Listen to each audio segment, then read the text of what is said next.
வாங்கிக்கிட்டு இந்த சாமி எனக்கு என்ன பண்ணுச்சு, சாமி என்ன பண்ணுச்சுன்னு, உடம்பு கொடுத்தது அவர் தான், உலகத்தை கொடுத்தது அவர் தான், நுகர்கிற பொருளை கொடுத்துருக்கிறாரு, அறிவு விளங்குவதற்கு அத்தனை உதவி செய்திருக்கிறான். இத்தனையும் வாங்கிக்கிட்டு நாம் சொல்கிறோம் அந்த சாமி எனக்கு என்ன பண்ணுச்சு. அப்போ நம்ம பயன் பெறுபவர்கள், அவன் பயன் தருபவன், நாம் பயன் பெறுபவர்களாக நிற்கிறோம். அப்போ இந்த பாசம் என்கிற பொருள் அந்த பயனை தருபவனையும் அறியாது, பயன் பெறுபவனையும் அறியாது. ஏன்? அது அறிவில்லாதது, எனவே அது அறியாது. அப்போ இந்த மூணையும் வச்சுக்கிட்டு ஒரு முடிவுக்கு வந்து நமக்கு ஒரு முடிவு சொல்லுகிற இடத்துல அதை கூட நம்மகிட்ட தான் விட்டுட்டார், நீ கண்டுபிடிச்சிக்கன்னார். அங்கே அவரே முடிவு பண்ணி சொல்ல. அதுக்கப்புறம் குருநாதர் வந்தார், உணர்த்தினார், கேட்டோம், சிந்தித்தோம், தெளிந்தோம், நெட்டை கூடணும், முடிஞ்சு போச்சு, சூத்திரம் முடிஞ்சுது. அடியார் கூட்டம், கோயில் வழிபாடு, சூத்திரம் முடிஞ்சு போச்சு. எங்கேயாவது கேள்வி இருக்கான்னு கேட்டால் கேள்வியே இல்லை.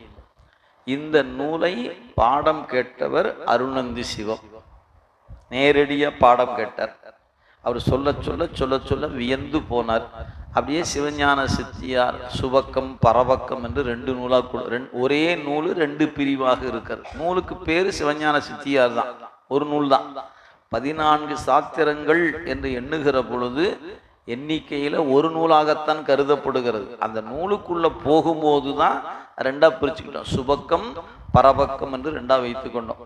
அதில் கேள்வி பதில் எல்லாம் அவர் கொடுத்துருக்காரு. அவரே கேட்டுக்கிட்டார், அவரே பதில் சொல்லி என்னென்ன சமயங்கள் என்னென்ன கேள்விகள் இதுக்கு பதில் அப்படின்னு கொடுத்தது போல கொடுத்துட்டு சென்றார்.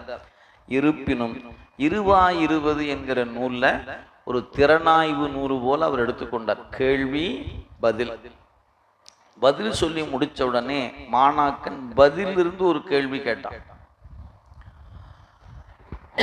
முதல்ல கேள்வி கேட்கப்பட்டது, கேள்விக்கு ஆசிரியர் பதில் சொன்னார்.